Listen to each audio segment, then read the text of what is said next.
إن الحمد لله نحمده ونستعينه ونستغفره ونعوذ بالله من شرور أنفسنا وسيئات أعمالنا من يهده الله فلا مضل له ومن يضلله فلا هادي له أشهد أن لا إله إلا الله وحده لا شريك له وأشهد أن محمدا عبده ورسوله يا أيها الذين آمنوا اتقوا الله حق تقاته ولا تموتن إلا وأنتم مسلمون يا أيها الناس اتقوا ربكم الذي خلقكم من نفس واحدة وخلق منها زوجها وبث منهما رجالا كثيرا ونساء واتقوا الله الذي تساءلون به والأرحام إن الله كان عليكم رقيبا يا أيها الذين آمنوا اتقوا الله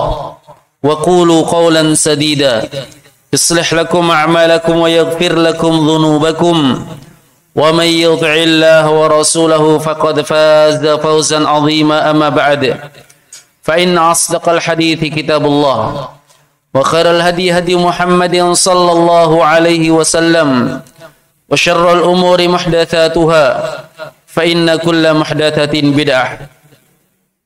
Ayyuhal muslimuna ibadallah, sudah merupakan perkara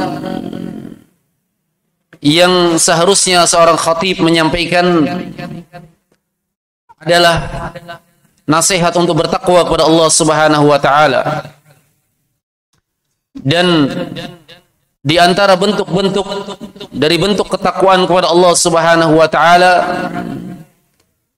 adalah mengagungkan, membesarkan syiar-syiar, simbol-simbol keagungan Allah Subhanahu wa taala. Simbol-simbol keagungan agama Allah Subhanahu wa taala. Allah Subhanahu wa taala berfirman dalam Al-Qur'an, "Dzalika wa may yu'azzim sya'airallah fa innaha min taqwal qulub." Hal tersebut hanya bagi orang-orang yang mereka membesarkan syiar-syiar agama Allah Subhanahu wa taala, dan itu hanyalah muncul dari ketakwaan yang ada di dalam hati. Dan di antara bentuk syiar dari syiar agama Allah Subhanahu wa taala yang kaum muslimin berbangga dengannya adalah adanya hari besar yang mereka rayakan, yang disebutkan oleh Nabi sallallahu alaihi wasallam, a'zamul ayyami 'indallah yaumun nahri thumma yaumul qar. Seagung-agung hari yang ada di sisi Allah Subhanahu wa taala adalah hari An-Nahr, yaitu 10 Dzulhijjah. Disebut yaumun nahr, hari An-Nahr, karena padanya dilakukan penyembelihan ibadah yang sangat besar. Thumma yaumul qar, kemudian setelah itu hari Al-Qar, yaitu pada tanggal 11 Dzulhijjah. Disebut yaumul qar, hari menetap, karena di hari itu para jamaah haji mereka menetap di Mina. Kaum muslimin, jamaah salat Jumat yang dirahmati dan dimuliakan oleh Allah Subhanahu wa taala, hari-hari ini adalah hari-hari yang kita semakin dekat dengan hari besar dan hari yang sangat agung tersebut. Pertanyaannya adalah, apa yang kita persiapkan untuk menyambut hari agung dan hari besar tersebut? Para jamaah haji, sebagian telah berangkat menunaikan hajinya. Sebagian yang lain telah bersiap untuk menuju ke tanah haram untuk melaksanakan ibadah hajinya. Kita tinggal di sini. Sangat rugi jika kita tidak mengejar keutamaan dan pahala yang sebenarnya mampu kita dapatkan. Di antara amalan besar yang seharusnya kaum muslimin memiliki semangat untuk melaksanakannya, yang butuh persiapan dari sekarang, adalah ibadah udhiyah, ibadah berkurban, yaitu menyembelih di hari An-Nahr dan di ayyam tasyrik, di hari-hari tasyrik. Menyembelih adalah bagian ibadah besar di hari tersebut. Bahkan yang menunjukkan besarnya ibadah ini adalah digandengkannya perintah ibadah ini dengan salat. Allah berfirman dalam Al-Quran, "Wassalli li rabbika wanhar." Dan salatlah kepada Rabb engkau, kemudian menyembelihlah. Siapa saja yang mendengarkan perintah Allah, dia mengagungkan Allah, dia memuliakan Allah, dia cinta akan perintah Allah, maka pasti dia berjuang. Bukan hanya main-main, atau bukan hanya asal-asalan, tetapi dia bertekad kuat dan berjuang agar bisa melaksanakan ibadah besar ini, yaitu ibadah kurban. Ma'asyiral muslimin, jamaah salat Jumat yang dirahmati dan dimuliakan oleh Allah Subhanahu wa taala. Kita adalah umat Rasulullah. Umat yang mengikuti atau mengaku mengikuti Rasulullah sallallahu alaihi wasallam, meneladani beliau, mencontoh beliau, mengikuti jejak beliau. Tahukah kita bahwasanya Nabi sallallahu alaihi wasallam tidak pernah meninggalkan ibadah ini?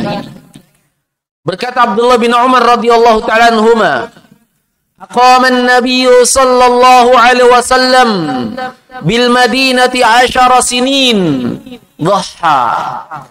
Adalah Nabi sallallahu alaihi wasallam tinggal di Madinah selama 10 tahun. Beliau berkurban pada tiap tahunnya. Kita mengetahui kehidupan Nabi sallallahu alaihi wasallam. Beliau bukanlah seorang yang kaya. Beliau bukanlah seorang yang memiliki harta yang banyak. Bahkan beliau tergolong orang-orang yang miskin.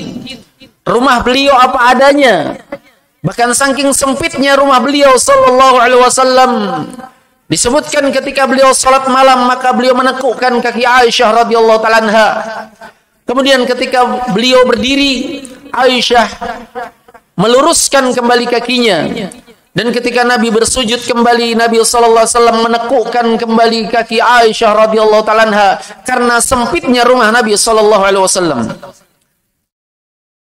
Dan disebutkan dalam sebuah riwayat bagaimana Nabi sallallahu alaihi wasallam pernah dalam 1 bulan dapurnya tidak pernah mengepulkan asap. Menunjukkan karena beliau tidak memiliki sesuatu yang bisa dimasak. Beliau hanya meminum beberapa teguk air, kemudian memakan butiran-butiran korma. Ini menunjukkan bahwasanya beliau sallallahu alaihi wasallam bukanlah seorang yang kaya. Hanya saja beliau sallallahu alaihi wasallam adalah orang yang memiliki tekad yang kuat untuk melaksanakan perintah Allah Subhanahu wa taala, sampai disebutkan beliau tidak pernah meninggalkan ibadah ini. Ma'asyiral muslimin, jamaah salat Jumat yang dirahmati dan dimuliakan oleh Allah Subhanahu wa taala. Oleh sebab itulah ketika Abdullah bin Umar radhiyallahu taala anhu ditanya oleh para sahabat lainnya tentang hukum berkurban, beliau ditanya, suila Abdullah bin Umar radhiyallahu taala anhuma anil udhiyah. Sahabat Abdullah bin Umar radhiyallahu taala anhuma ditanya tentang hukum berkurban, wajibah, apakah itu perkara yang wajib? Lihat kedalaman fikih beliau radhiyallahu taala anhu. Kadang seorang guru sekarang jika ditanya ini hukum wajib atau sunnah, dia akan menjawab wajib atau sunnah. Tapi lihat kedalaman fikih Abdullah bin Umar radhiyallahu taala anhuma. Beliau tidak menjawab wajib dan beliau tidak menjawab sunnah. Tapi beliau membuka pikiran manusia dan sahabat di waktu itu. Kata beliau menjawab pertanyaan apakah itu wajib? Maka beliau menjawab, dhahan nabiyyu sallallahu alaihi wasallam wal muslimun. Nabi sallallahu alaihi wasallam melakukan kurban dan kaum muslimin di zaman itu melakukan kurban. Artinya apa jamaah sekalian? Artinya jika kita mengaku umat Muhammad, faya umat Muhammad, wahai umat Muhammad, sesungguhnya Nabi SAW telah berkorban, dan para pengikut Nabi SAW di zamannya, yaitu para sahabat radhiyallahu ta'ala anhum, telah berkorban. Maka tidakkah kalian malu jika kalian tidak melaksanakan ibadah besar ini, yaitu berkorban, menyembelih sembelihan di Yaumun Nahar atau Ayyamut Tasyriq? Membuka pikiran, ya. Nabi berkorban, sahabat berkorban, maka untuk apa kalian tanyakan wajib atau sunnah? Ya. Perkara yang besar, ibadah yang besar, yang memiliki keutamaan yang luar biasa di sisi Allah Subhanahu wa ta'ala. Walaupun jika dibahas dari sisi fiqhiyah, dari sisi pembahasan fikih, maka pendapat yang benar di kalangan para ulama bahwasanya hukum berkurban adalah sunnah muakkadah, sunnah yang ditekankan. Di antara perkara yang menunjukkan sunnahnya adalah sabda Nabi sallallahu alaihi wasallam, "Idza dakhala ahadukumul ashar." Wa fi riwayah, "Idza ra'aitum hilala dzil hijjah wa arada ahadukum an yudhhiya falyamassa min sya'rihi wala min adfarihi." Wa fi riwayah, "Wala min jildihi syai'a." Rasulullah sallallahu alaihi wasallam bersabda, jika salah seorang di antara kalian telah masuk atau telah memasuki 10 hari di bulan Dzulhijjah. Di dalam riwayat yang lain, jika salah seorang di antara kalian telah melihat hilal Dzulhijjah, artinya telah masuk tanggal 1 bulan Dzulhijjah. Dan salah seorang di antara kalian ingin untuk berkurban, maka jangan ia memotong bagian dari rambutnya, atau jangan dia memotong bagian dari kulitnya, dan jangan dia memotong bagian dari kukunya sedikit pun juga. Sisi pendalilan para ulama, jumhur al-ulama dari hadis ini adalah bahwasanya suatu perkara yang wajib tidak mungkin dikaitkan dengan al-iradah, keinginan. Nabi menyebutkan barang siapa yang berkeinginan, kalau wajib maka Nabi akan mengatakan dan hendaklah. Tetapi Nabi hanya mengatakan siapa yang berkeinginan. Artinya barang siapa yang tidak berkeinginan maka tidak ada dosa baginya. Walaupun demikian jamaah sekalian yang dirahmati dan dimuliakan oleh Allah Subhanahu wa taala, jangan sepelekan perkara yang dianggap sunnah. Apalagi sunnah besar, yang merupakan sunnah yang turun-temurun diwarisi oleh para nabi dan rasul Allah Subhanahu wa taala. Ibadah kurban adalah ibadah yang diwarisi dari bapak para nabi, yaitu Nabiullah Ibrahim alaihissalam. Yang nabi kita saja diperintahkan untuk mengikutinya, wattabi' millata Ibrahim hanifa. Ikutilah agama Nabi Ibrahim yang lurus. Di antaranya adalah syariat untuk al-udhiyah, untuk berkurban. Ingat bahwasanya menyembelih karena Allah Subhanahu wa taala, ibadah kurban adalah ibadah yang ditetapkan pada tiap umat. Allah berfirman, "Wa likulli ummatin ja'alna mansaka liyadhkuru ismallahi 'ala ma razaqahum min bahimatil an'am fa ilahukum ilahu wahid falahu aslimu wa basyiril mukhbitin." Allah berfirman di dalam Al-Quran, dan pada tiap umat kami tetapkan, setiap dari umat kami tetapkan bagi mereka ibadah sembelihan. Pada tiap umat ditetapkan ibadah sembelihan, agar mereka menyebut nama Allah Subhanahu wa taala atas hewan ternak yang diberikan rezeki kepada mereka. Maka sungguh sembahan kalian adalah sembahan yang satu, yaitu Allah Subhanahu wa taala. Falahu aslimu, kepadanya lah kalian berserah diri, maka bergembiralah bagi orang-orang yang menyerahkan dirinya. Ma'asyiral muslimin, jamaah salat Jumat yang dirahmati dan dimuliakan oleh Allah Subhanahu wa taala. Jangan pernah lemah, jangan pernah berputus asa dengan sedikitnya uang yang kita miliki, dengan kemiskinan yang kita miliki. Ingat, tekad dan tekad.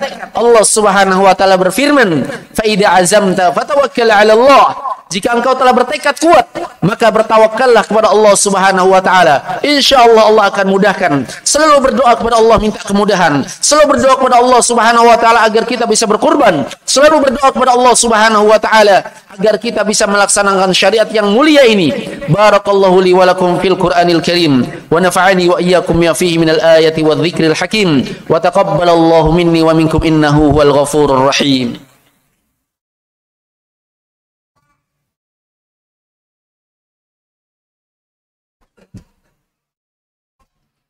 Alhamdulillah hamdan katsiran tayyiban mubarakan fih kama yuhibbu rabbuna wa yardah. Asyhadu an la ilaha illallah wahdahu la syarika lah wa asyhadu anna Muhammadan abduhu wa rasuluh sallallahu alaihi wa ala alihi wa sahbihi wa sallam. Amma ba'd, ma'asyiral muslimin, jamaah salat Jumat yang dirahmati dan dimuliakan oleh Allah Subhanahu wa taala.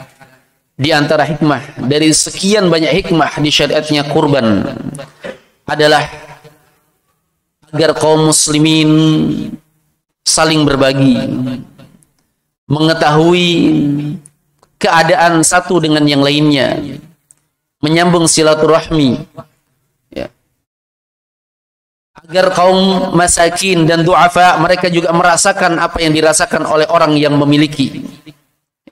Oleh sebab itulah di dalam ayat-ayat tentang kurban kita membaca fakulu minha wa at'imul ba'isal faqir, makanlah darinya, dari binatang sembelihan tersebut, dan berikanlah makan orang-orang yang fakir lagi miskin.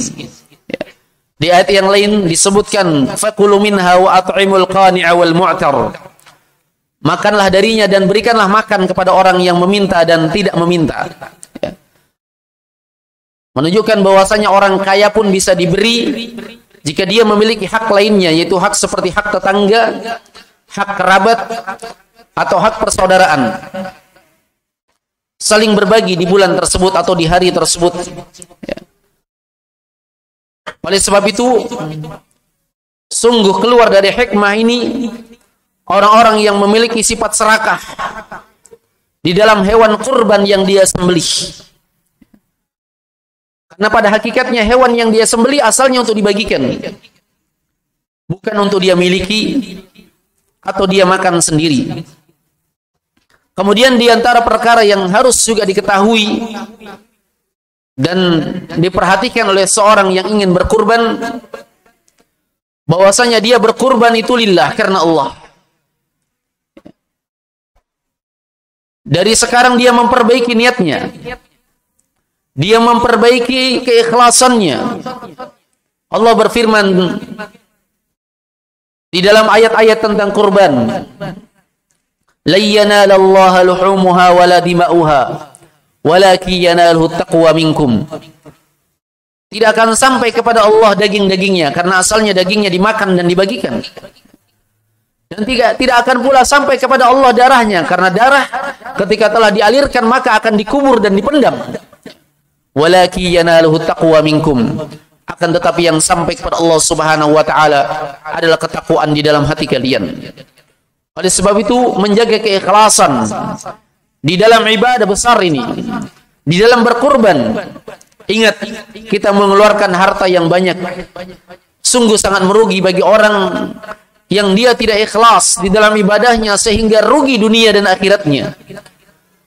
Jauhi sifat riya, jauhi sifat mau dipuji, jauhi hanya sekadar melaksanakan karena malu dengan tetangga, jauhi sifat karena ini hanya rutinitas setiap tahun, tetapi niatkan karena Allah Subhanahu wa taala. Semoga Allah Subhanahu wa taala mudahkan kita untuk melaksanakan ibadah besar ini, dan semoga Allah Subhanahu wa taala menerima ibadah kita, mengabulkan permohonan kita. Allahumma ighfir lil muslimina wal muslimat wal mu'minina wal mu'minat al ahya'i minhum wal amwat innaka sami'un qaribun mujibud da'wati ya qadhiyal hajat. Rabbana la tuzigh qulubana ba'da idh hadaitana wa hab lana min ladunka rahmah innaka antal wahhab. Rabbana hab lana min azwajina wa dhurriyyatina qurrata a'yun waj'alna lil muttaqina imama. Rabbana atina fid dunya hasanah wa fil akhirati hasanah wa qina adzabannar. Ibadallah, inna Allah ya'murukum bil 'adli wal ihsan wa ita'i dzil qurba wa yanha 'anil fahsya'i wal munkari wal baghi ya'idzukum la'allakum tadhakkarun wa aqimus shalah.